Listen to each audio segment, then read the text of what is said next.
Hello, everybody. Good morning, good afternoon, good evening, and welcome. That's something I haven't said for a really long time, but it just feels appropriate because I don't know. In the old original days of Transport Evolved, when we had a podcast, and I know you all loved having a podcast, that was the opening of every show. Good morning, good afternoon, good evening, and welcome. And that was how we used to start the Transport Evolved podcast back when it was just me and a load of guests, some of whom have stuck with the show for all of those years. And then we became a YouTube channel. And I have a frog in my throat. But you know what? That's fine because we have got something really exciting to say today and exciting to show. We have a new presenter.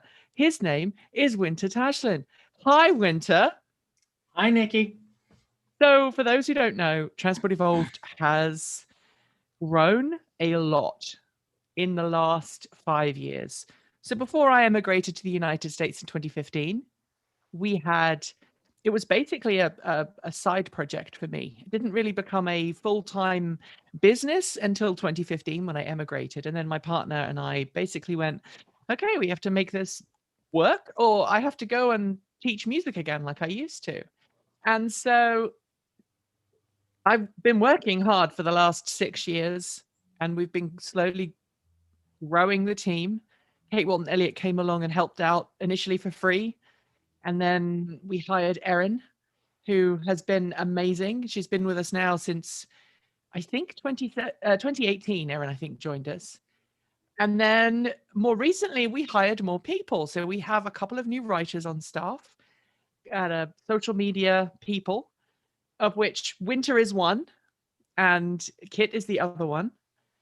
Unfortunately, they weren't able to join us today, but Winter is here because Winter is going to be making a video, which is amazing. And I've already watched it. It's going to be on the channel later, probably later this month. And I know from past experience, if I just publish a video and it's not me presenting it, the first reaction is, oh no, somebody has stolen Nikki's channel. I actually had an email about that once. And then the second one is, who is this strange person and what are they doing on Transport Evolved? Transport Evolved is a channel about cleaner, greener, safer, and smarter transportation. And it's about more than me. We've got a massive team now, growing, it feels like all the time. And Winter, welcome to that team. I am so happy that you are now part of the Transport Evolved family. It is really, really awesome. Kind of a little bit of a dream come true to work with Transport Evolved. And I'm not just saying that because you're paying me to. I do really. I've been a fan of the channel for a really long time, and it has been really awesome working with everybody. It has been fun. And I know that you've had a really steep learning curve.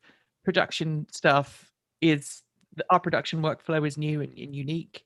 And one of the things that we're going to be doing, which we'll talk about a little bit later on in the show, is just getting everybody up to speed. Now, for those who kind of have been looking in the comments section, you might have seen Winter's name pop up because originally, Winter, you were hired as a social media and content creator.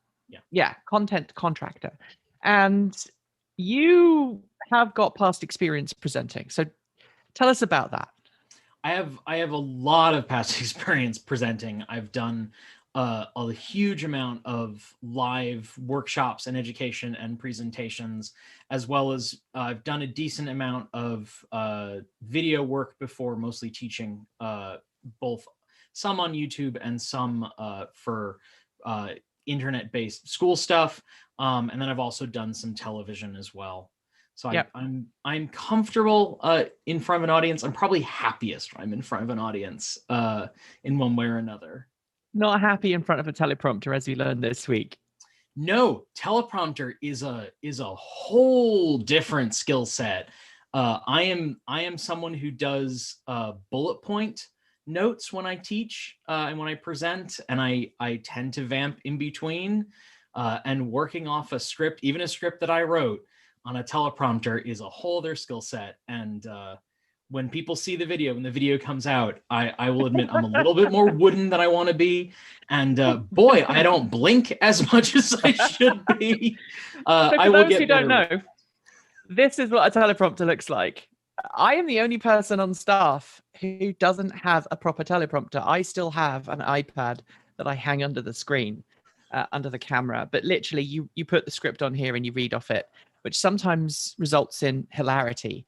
Those who are old enough to remember when Mark Chatterley was part of the Transport Evolved family, he sometimes wrote scripts and purposely put mistakes in, I'm sure, just to try and crack me up while I was reading them. But Winter, you are also something else that I think is very important to the channel. Obviously, well, two things. First of all, you're a guy. That's true. I am a guy. It's just like a very underrepresented minority here at Transport Evolved, because the rest of the team, with the exception of our camera guys and our part-time writer, Morgan, the core team are all women. So welcome to that. Yes, it's the internet. The internet desperately needs another cis white guy's perspective, so I'm happy to help. But you're also a biker. Tell us about that.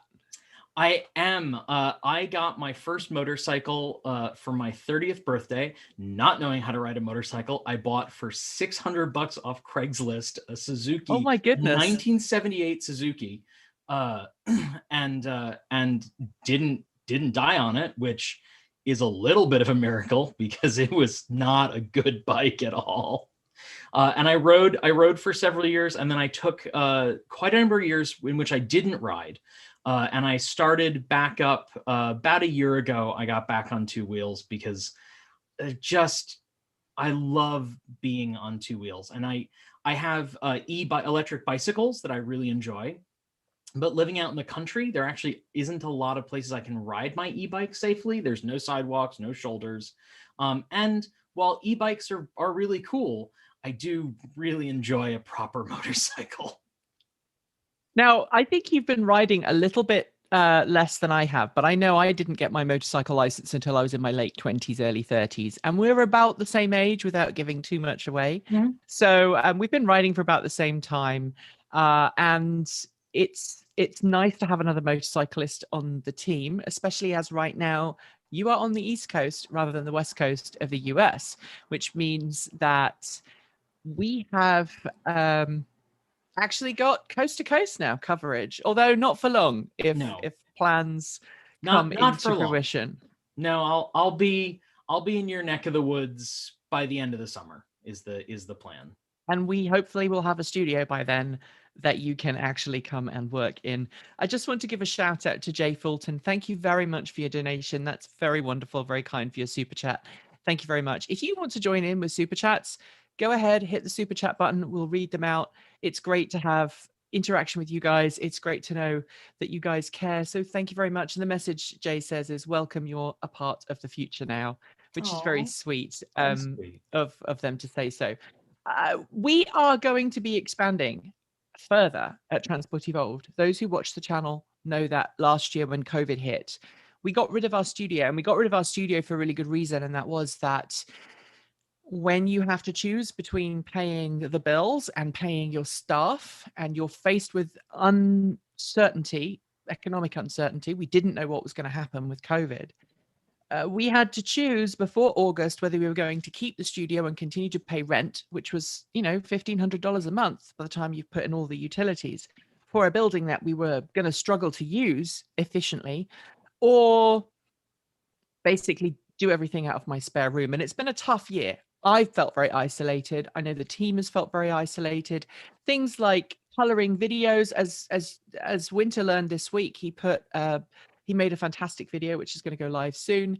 And we use a service that allows the rest of the team to see the video without it going public on the internet. So just uploading videos for other team members to see is slow, even with Starlink, which has become a bit of a joke in the Transport Evolved Monday morning meetings, because although I have Starlink's not reliable enough for us to have for video streaming. So we're actually using the old expensive internet connection for the streaming right now, because every time we've tried to use Starlink for it, it's rolled over and played dead.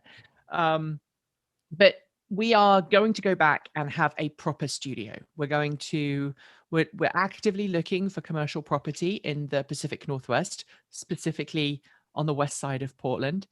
We're looking for a space where we can build sets, where we can have an edit suite, where we can have the 6 people that are on staff now, if you include, contractors like yourself and then the full-time members of staff. I think we've now got 6, maybe 7 people on staff.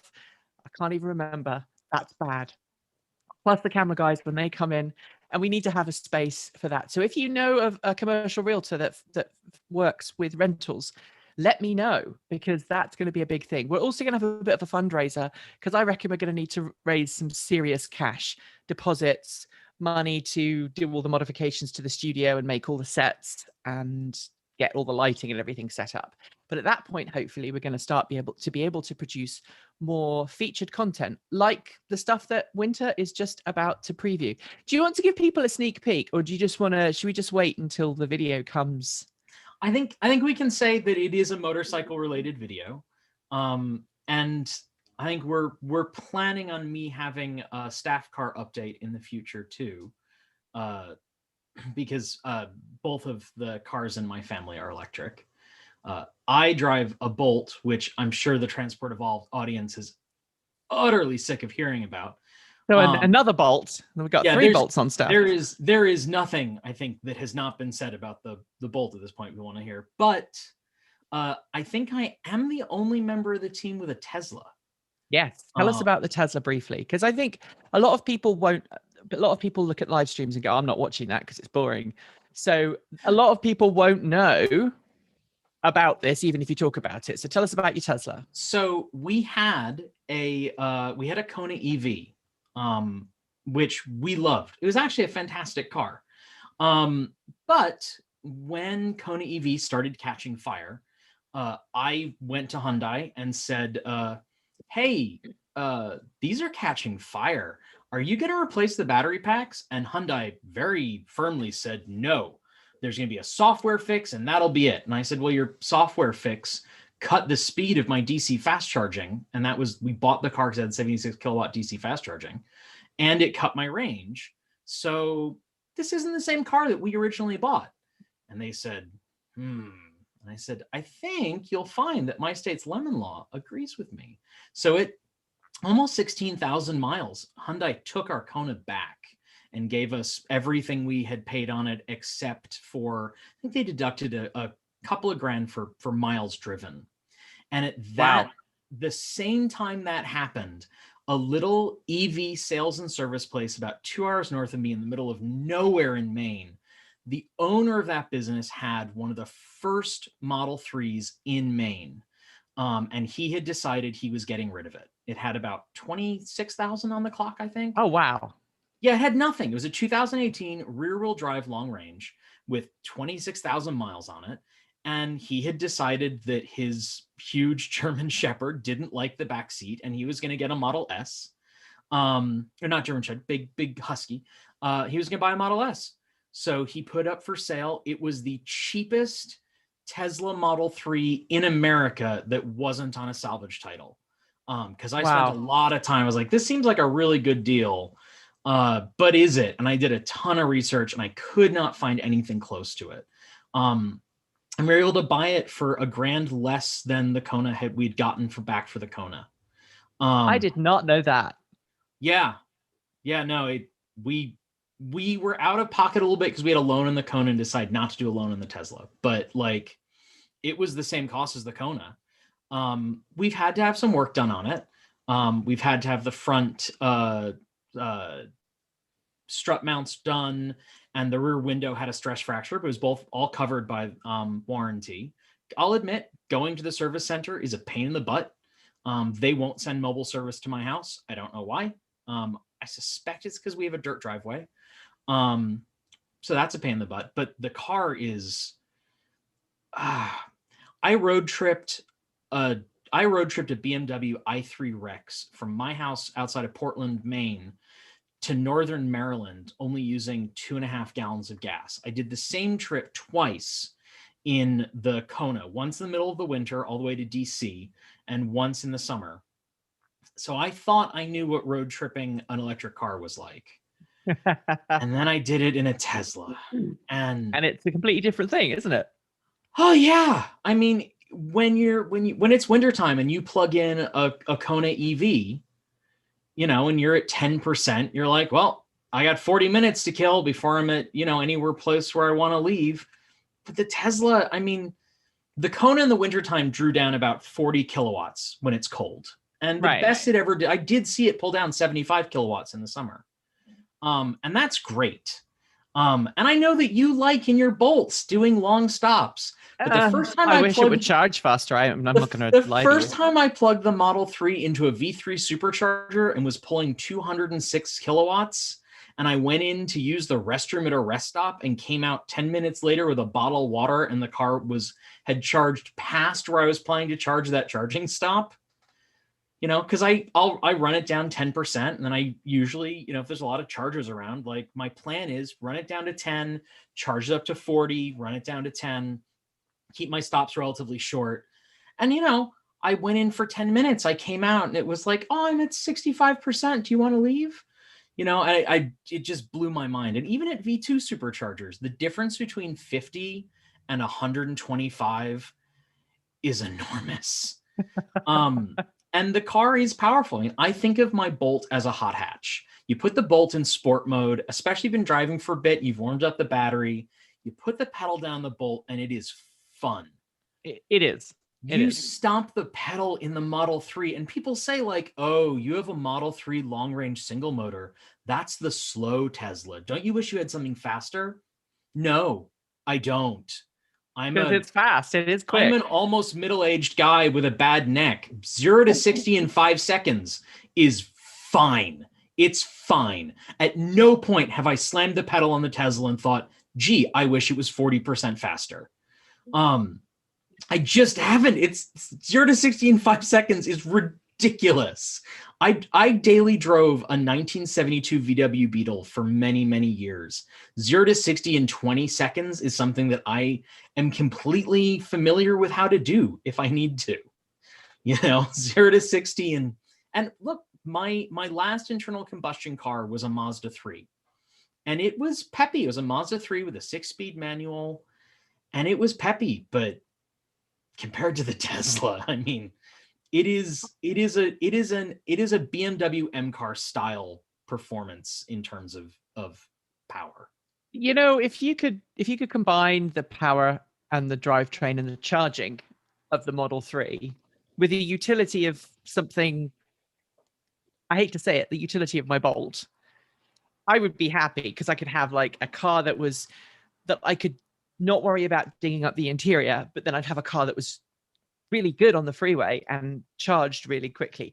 I have to admit, so I don't want to preempt the Ford Mustang Mach-E review, as you know, because you're on the team now, so you knows everything that's going on.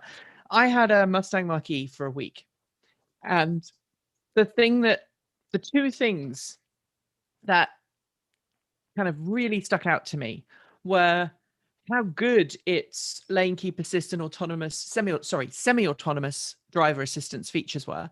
Obviously, Ford, as soon as I handed the car back, they announced this over-the-air update for, what do they call it? Blue Cruise? Blue Cruise. And that was really exciting because I felt that was really good. And while it maybe isn't quite on par in terms of ubiquity as Tesla's autopilot, it's still very competent. It's very safe. I didn't have to touch the brake pedal. I just had to keep my hands resting on the steering wheel, and the car took care of everything else. Didn't do any lane changing, but obviously that's coming via over-the-air software updates. But the thing that really stuck out to me was the charging speed and also the plug and charge, which of course is something that Tesla has. You turn up at a supercharger, you plug in and you walk away. We turned up, we were filming in Olympia, Washington, and we plugged in the Mustang Mach-E because it was the end of the day and I had to get back home that evening, and we plugged in and I said, I think this has got plug and charge. Let's try it. So we plugged it in and it went to 150 kilowatts almost immediately. And in 20 minutes, we got an 80% state of charge from 20 something percent. It was still charging faster at 80% than my Bolt does when it's empty. And there was a Nissan Leaf that pulled in beside us and started charging at the same time. It finished charging the same time we did, but we had like 2 3 times the range.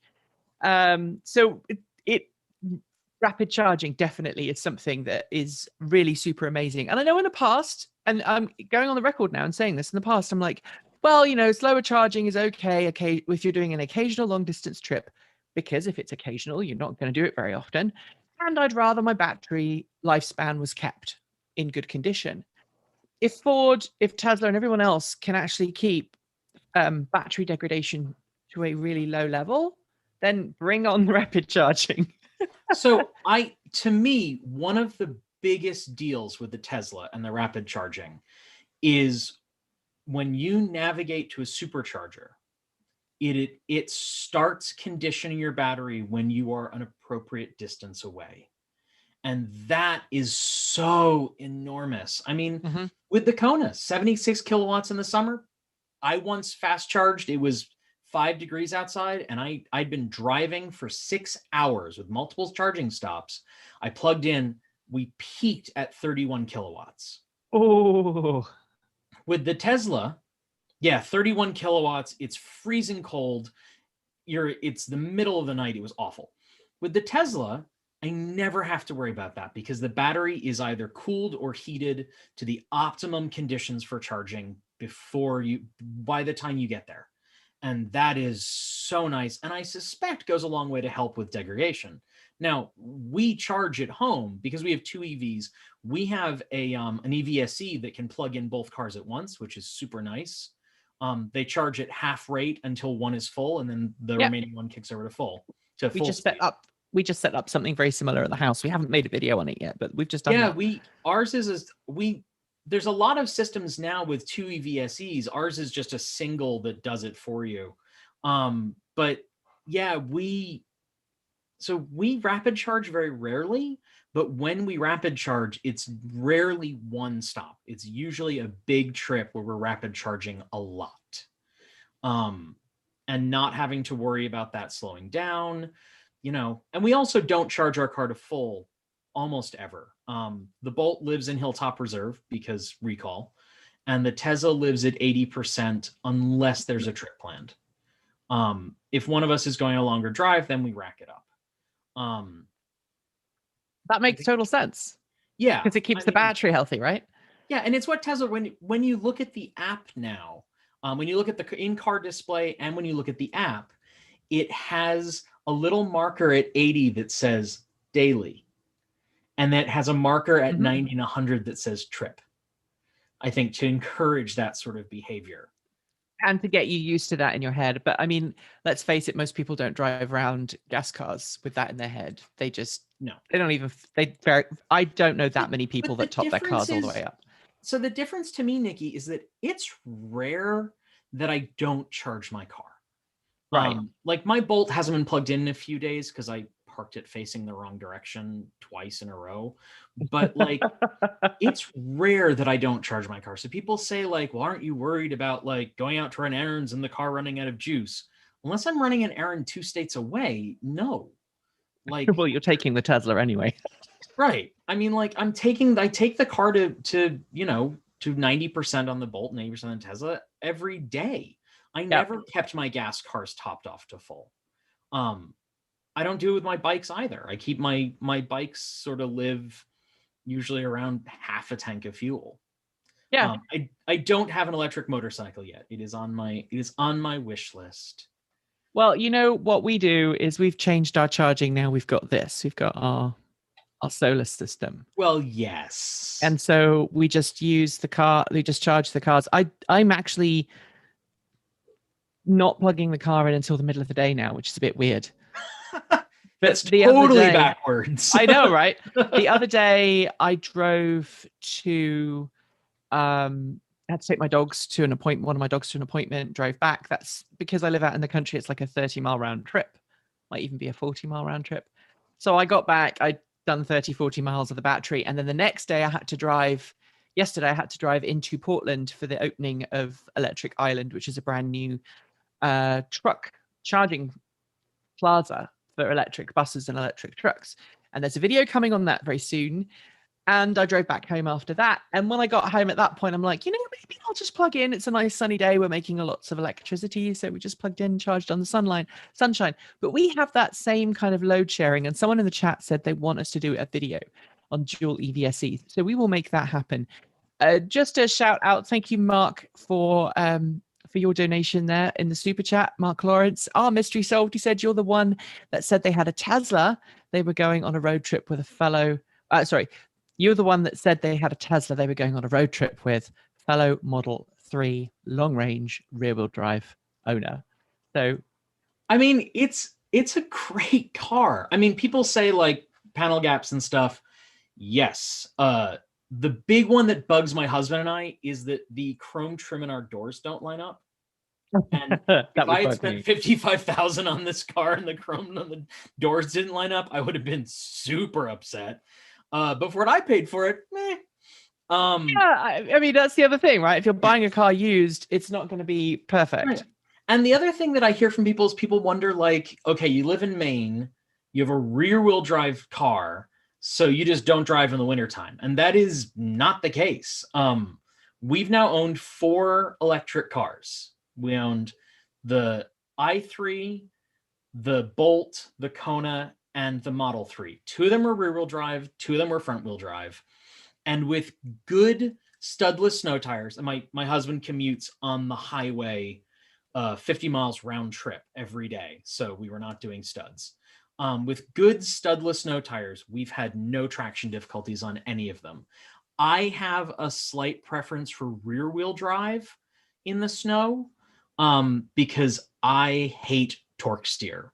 And I don't know if you found this with your Bolt, but I find the Bolt torque steers a bit terrible.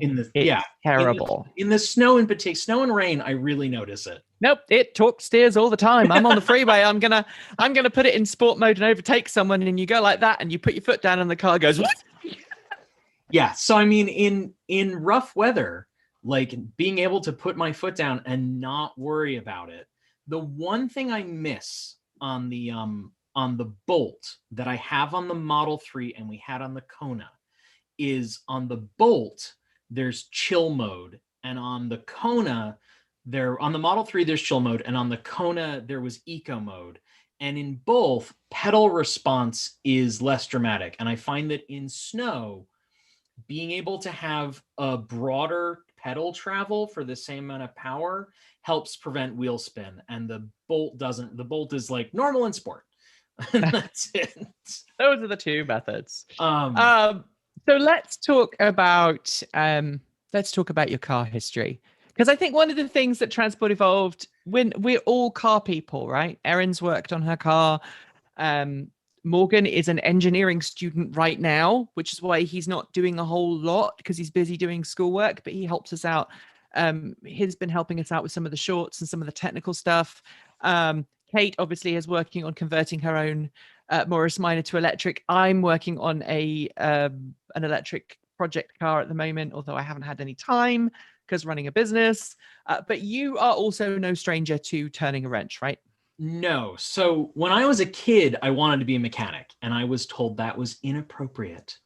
So instead, my 3rd year of college, I bought a 1974 Volkswagen, which was in North Carolina, and I was in Massachusetts, and we road tripped and drove a $600 Volkswagen home. Although, oh my word, it was not a $600 Volkswagen by the time we got home. We had a bit more. The first time I drove it away, the alternator exploded in flames a quarter mile down the road. And I've actually I've owned 4 Beetles. I've owned 4 Beetles. That's where I've done the bulk of my wrench turning on cars, was on bugs, and I had them. They were all daily drivers. I drove Beetles as sort of like a bit of a rebellion thing, and then I drove normal cars, and then at the start of the financial crisis, my Subaru Forester, the rear strut mount failed and the body just dropped. And it was going to be way more to repair than that thing was worth by that point. And my folks were like, we'll throw you a couple of bucks to help you get a car. And my mom, who always hated my bugs, said, hey, times are tough. why don't you get a Beetle so you can do all your own work on it? So I went back after many years of having normal cars, with water Yeah. cooling and fuel injection, went back to Beetles. And I had Harriet, who was a Mary Kay pink 1974 Volkswagen Beetle with magenta flames on it and a poop brown interior. And I was driving Harriet, visiting my folks, and someone made an illegal crossing across the intersection. And I T-boned them. Oh And no. the car was totaled, and the person's insurance gave us actual replacement value, not like Blue Book, because Blue Book and an old Beetle's like $100. Yeah. And we went out and found a 1972 whose engine was on its last legs. It was about 150 miles from my parents' house, which is where the Pink Bug wreckage was. And we drove to New York and limped it back, blowing smoke and then fire out the tailpipe, and swapped the engine out of the good engine out of the Pink Bug into the Black Bug, and then I drove that for quite some time. Wow. Yeah, I did. By the way, I convinced my parents to help throw me some money that bought the Bug, because after the Subaru died, all I had was my motorcycle. Which they really hated, and I rode home to visit them from Maine to Massachusetts on my motorcycle. And my husband was like, your mom is going to be so upset. And sure enough, by the time I left, she was like, why don't we help you get a car as long as you agree to get rid of the bike? And that's how I ended up out of bikes, because I'd been commuting on it for like 6 months at that point. But I was living in New Hampshire at the time, and I wasn't going to be able to keep commuting. No, I'd moved to Maine by that point. I wasn't going to be able to keep commuting on it come winter. So I've owned a variety of modern cars. I've owned a bunch of Beetles. Like I said, my last car was a Mazda 3. My husband had a couple of hybrids. We had a Prius that we bought on a salvage title that had been rebuilt, and we put 90. We got it from a place. It was like, no, we give you all the documentation showing the rebuild process. Wow. And we put 90 grand on that thing's odometer before it blew a head gasket. Wow. Was that like a second generation? It was a Gen 2 Prius. Yep. We got it. It was a 2006, and we got it in 2010 for like $11,000 on a salvage title with 50 grand on the clock. And we put another 90,000 on it That's insane. Before it blew its head gasket. So I think everybody on the team, apart from, no, Erin hasn't. I think Kate, myself, and you have all owned the same Prius then, because we had 3 second generation Priuses, my wife and I, and then Kate and her partner had a second generation Prius for a while, and now I've learned that you have as well. Yep. But there's nothing, a lot of miles on it. There's nothing like learning to turn a wrench, and nothing like having that background in the EV world. And now because I want to turn a wrench, but I'm not an electronics guy, and frankly, the Tesla doesn't need anything, and the Bolt doesn't need anything I can do to it. I had to have something I could turn a wrench on. So right now we have a 1974 BMW R75/6 motorcycle, which we did a big teardown on. I rode it last summer. We did a big teardown this winter. We're in the process of putting it back together. I've got both the cylinders back on the bike, so woohoo! Such a wonderful sound those bikes make. They do. We're having a real debate about whether or not we're going to keep it and ship it west, or if we're going to sell it here and do some other antique motorcycle when we get out west. We chose the BMW R75/6 because the BMW Airhead community is super knowledgeable. You can still buy parts for these bikes, though they're not cheap. And what we've learned is that the community is super knowledgeable, but it's also very gatekeepy. It is a hard community to break into. You get a lot of, well, if you even have to ask that question, maybe you shouldn't have this kind of motorcycle. Maybe a vintage BMW, maybe you're not a vintage BMW kind of person. And like, dude, I just want to know how to fix my points. Like the MZ community, which Kate Walton Elliott and I were both very active in, was full of really awesome people. Half of them cafe raced the bikes. Mm-hmm. because they had bucket loads of power, two-stroke Mm-hmm. bikes that just would go on forever. In fact, mine would do 70 miles an hour before its clutch gave up, and I decided to sell it because I couldn't be bothered to replace the clutch. So And the guy who bought it from me bought it for his son, who'd just passed his motorcycle test. And the piston rings were halfway through to the exhaust, but the bike still had compression, and it still did 70 miles an hour. So between two-stroke motorcycles and many miles in Morris Minors, you pretty much have to drive all electric for the rest of your natural life to make up your personal carbon debt. I mean, which is where I'm at with the Beatles. So I mean, like, I'm no better, but this is why we have solar panels on the roof of my home. I'll come clean now. So here's the thing. If Kate is converting Rebecca and you have the insight, does that mean that when I get out west, Transport Evolved is going to talk about doing a video series of doing a motorcycle EV conversion? I think we have to do it. I think we have to do it. And in fact, some people have been asking about whether you would do a conversion of a bug. But I think a motorcycle conversion would be so much better. I would love to do a bug conversion, but there's no shortage of people doing bug conversions. In fact, Electric Classic Cars has a YouTube video in which they convert a beautiful antique bug in one day, which is just so cool. But there's still less being talked about with motorcycle conversions, and motorcycle conversions are a little more seat of the pants still. Well, you know, if you want, I don't know, have you ever ridden an outfit? No. So I don't know how you feel about outfits and the propensity they have for tank slapping, but there is a big Ural community in Portland because there's a dealer here, and I'd love to see an electric Ural. I know they made a prototype one, but these things have got reverse gear, which, you know, for a start is bonus. The fact that you have reverse gear on a motorcycle. There used to be someone near to us in the UK who would ride into a meet on his motorcycle, stop and ride backwards out. He'd basically see if there was any new faces who didn't seem to know what he was riding, and then he'd just ride back outwards again. It took some practice, but the newest Honda Goldwings, because they're so huge, they have reverse, but they don't have a reverse gear.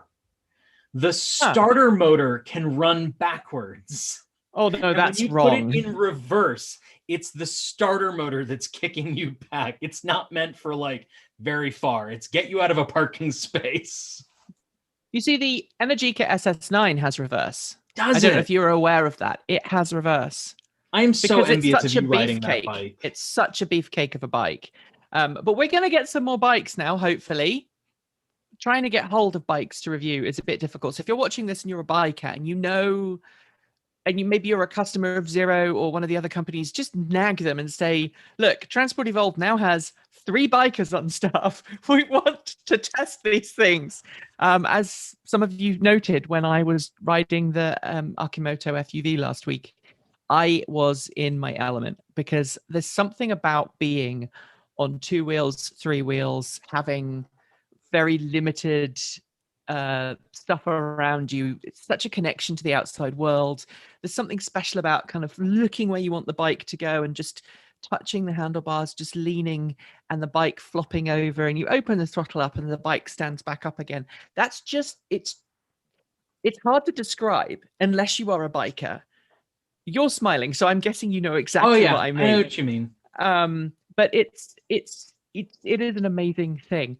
So I don't want to make this stream too long. I don't know if anybody has any questions they want to ask, so we'll open it up to the chat room. And if you want to support us, don't forget you can do so through a super chat right here, right now. People are talking about torque steer and low regen in snow is better, of course. Hello from Transport Evolved from a Scottish subscriber. Hello, it's your bedtime. You should be well and truly in bed by now. Brad says, oh man, I miss my Forester.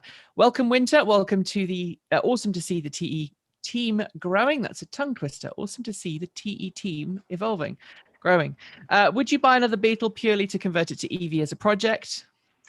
I would. So it would need, K-Wall and Elliot's been sending me links from the Samba just to torment me. And she keeps sending me these like gorgeous bugs or gorgeous Type 4s with matching number engines and stuff like that. I would not do that. I would buy kind of a beater with a real crap engine that I don't feel bad about throwing out, and where I'm not going to feel bad ripping stuff up to do it. But I would absolutely convert a Beetle and drive a converted Beetle. Bugs have just been part of my life for so long. I got interested in cars because of the sort of confluence of Herbie the Love Bug and Stephen King's Christine. Those were sort of my two sentient cars that have strong attachments to their owners, just different approaches to the situation. So I mean, like, I have a long association with Beetles, and I would love an electric Beetle. I don't think I could go back to a petrol one. I don't like driving gas vehicles. I was in an accident with my Bolt, and it was in the shop for a week, and I had a Hyundai Elantra with the turbo on it, because they all modern economy cars have turbos. And I was shocked at how slow and noisy it was, and not having regen totally tripped me up. And with a little displacement 4-banger turbo, there's no engine braking. There is no. Those little cylinders do nothing. But I would love an electric Beetle. Although to be honest, if I could have if money was an obstacle and I could have any electric car, I'd be tempted by an electric Forester. Like, that would be fun. That would be such a fun car, especially one of the early ones. The Subaru Forester was such a great, it was a great, useful vehicle. I mean, the Bolt does have some of the utility of the Forester, but the Bolt doesn't have, I don't know, there's something missing, and I can't tell you what in the Bolt. For all that I really like my Bolt, if my Bolt could DC fast charge at more than 50 kilowatts, I would never get rid of it. While we're on the sub, we'll come back to Bolt in a second, because I want to touch on your Bolt experiences in a moment. All the cool kids are presenting on Transport Evolved nowadays. Be one of the cool kids. Thank you, Shaleas Darklay. I hope I said that right. I probably said it wrong. Hello from Bucksport, Maine. Winter, do you have any issues with the Rex on the i3? Did you have any issues with the Rex? I love Bucksport, Maine is like so close to where I am right now. I did. So the i3 Rex, of all the cars I've ever owned, the i3 X is my favorite, hands down. I've owned a lot of cars. When I got my i3 X, I bought it used for not a ton of money. And I had a nice Rex. I had a Rex with a Giga package. So I had the wood dash and everything. I had some serious problems. The entire wiring system between the Rex and the battery pack had to be replaced the first couple weeks I had the car. Wow. The Rex, there's a big error, and the Rex couldn't charge the battery properly. I did have on my Rex, I coded it so that I could hold state of charge manually. That helped enormously, because the reality is on the i3 Rex, when the battery is so low to trigger the Rex under the normal American programming, the Rex can't put enough power to keep you on the freeway. Whereas, like, I would hold state of charge at 20% and be fine. My issues with the Rex, so there was that. Then there was the fact that I ran my Rex every week to keep it healthy, because I knew so many owners who were like, I hadn't run it in 9 months, and then I needed it and it died. Because BMW did not set it to fire up often enough, in my opinion. Right.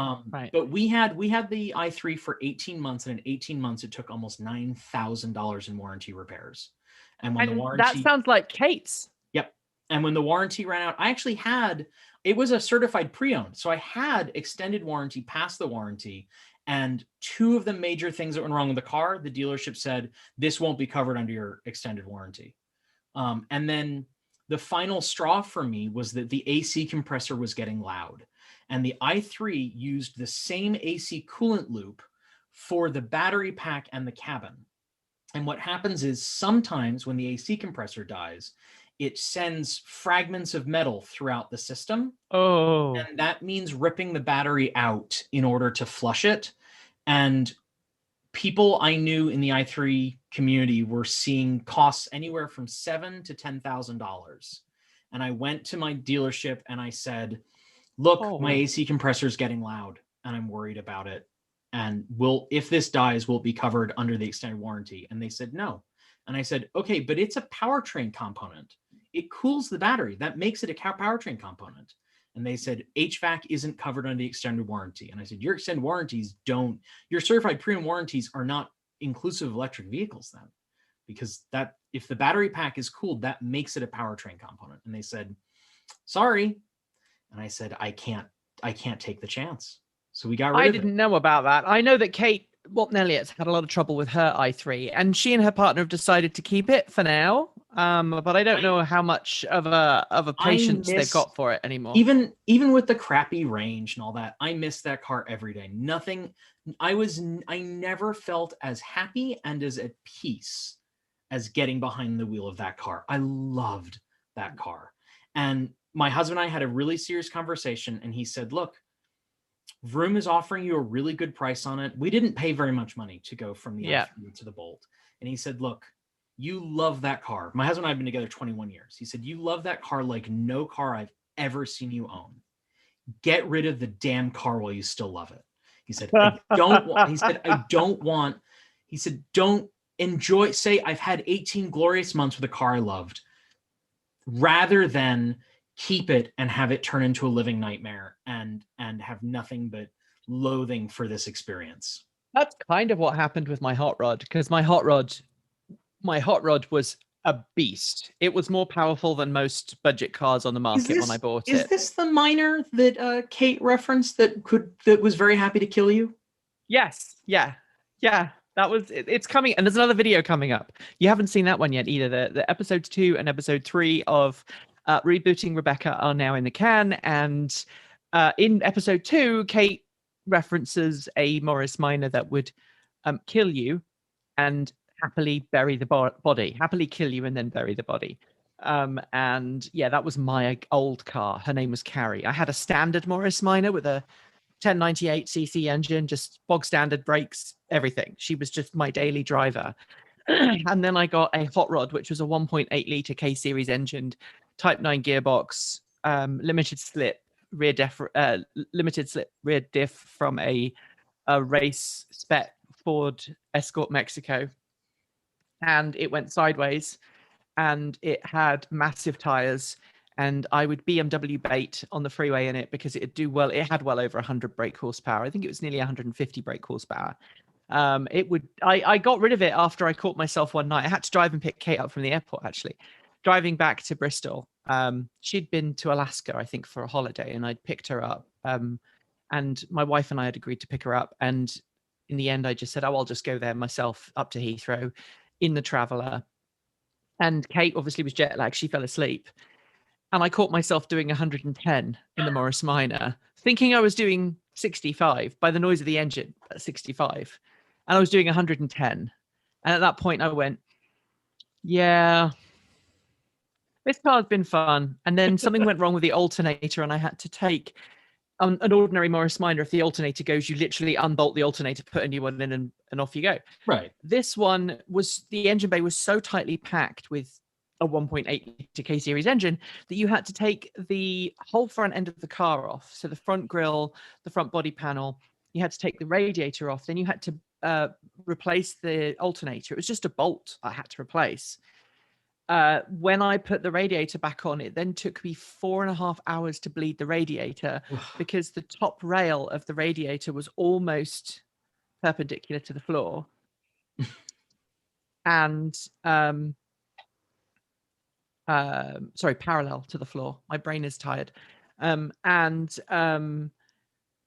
The air bubbles were just not coming out. So yeah, I've been there. I've done that. You talk about a car getting away from you.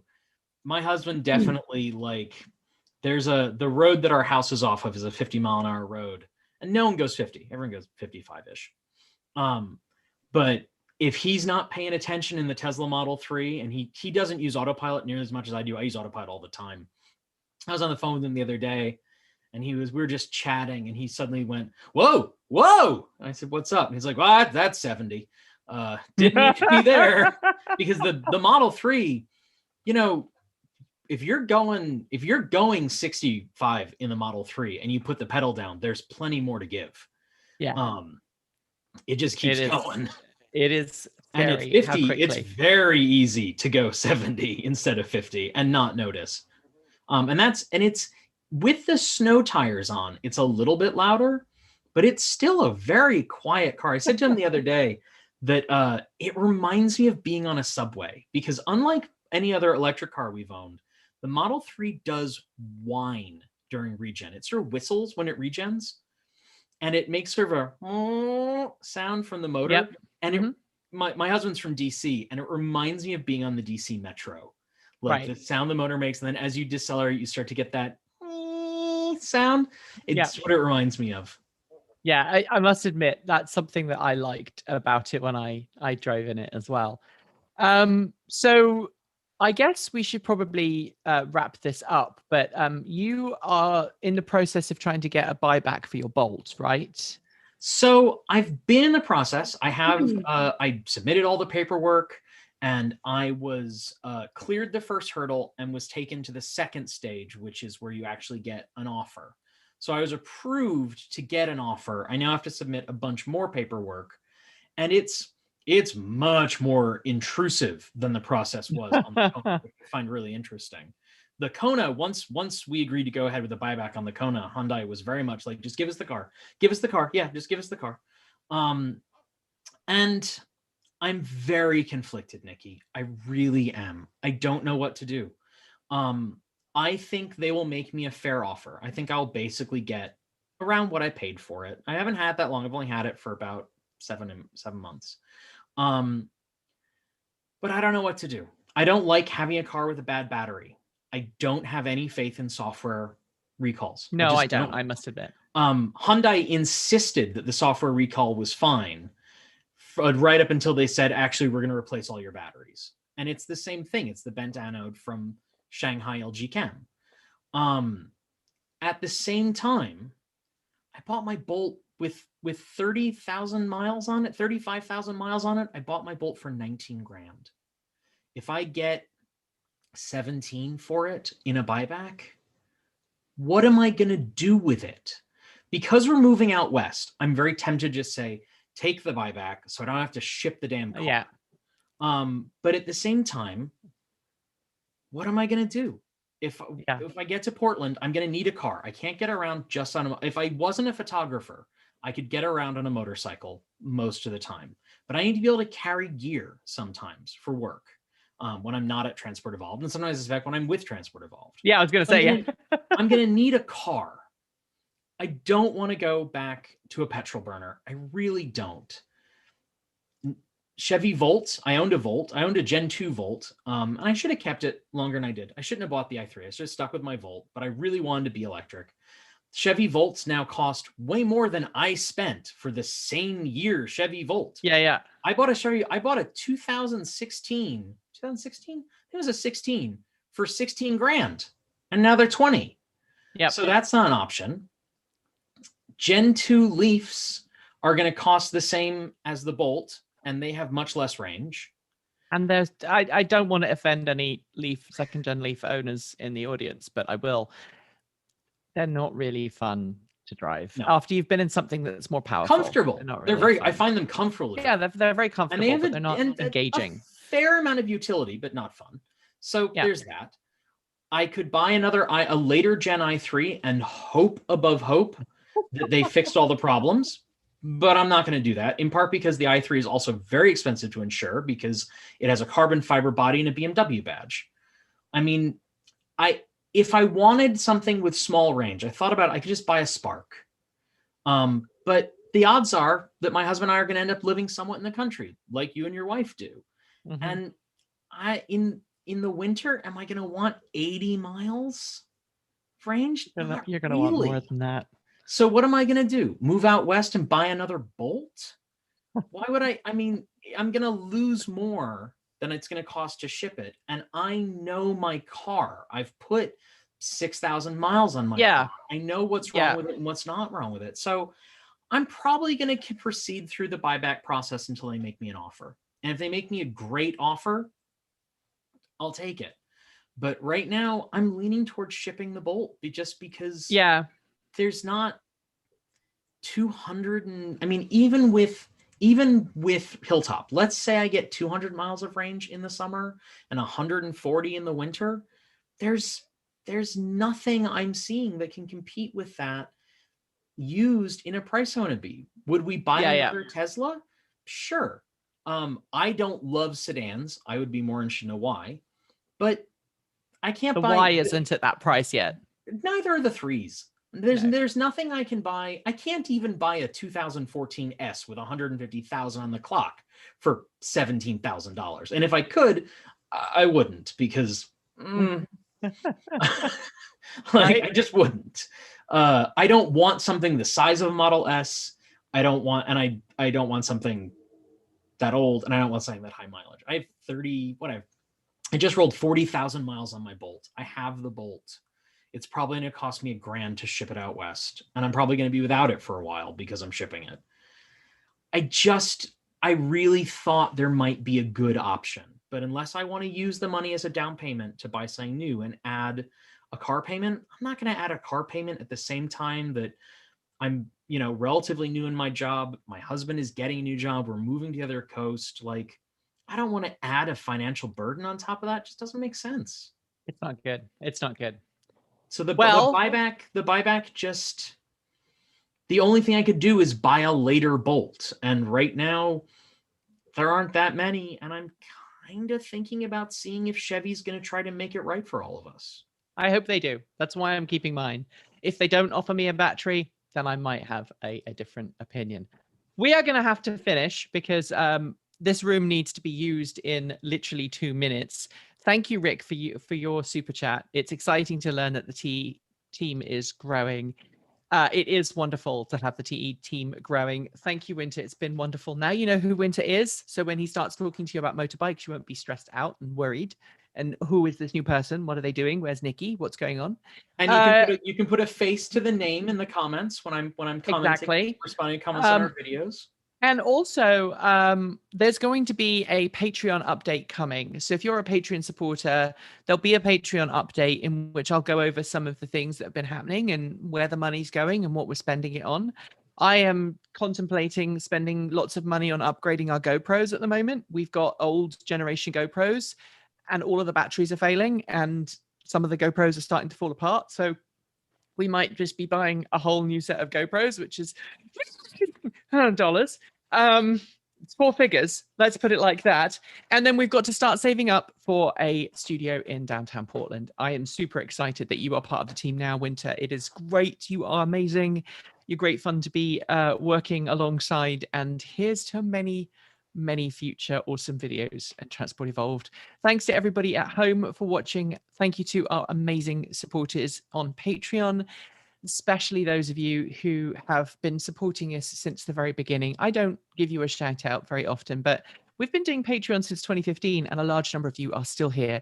Even when we're controversial, even when we say things that you don't like, you're still there, you're still supporting us. And that means a lot from the bottom of my not quite properly functioning heart. Thanks everybody for watching. Keep evolving. I'll see you next time. Bye. I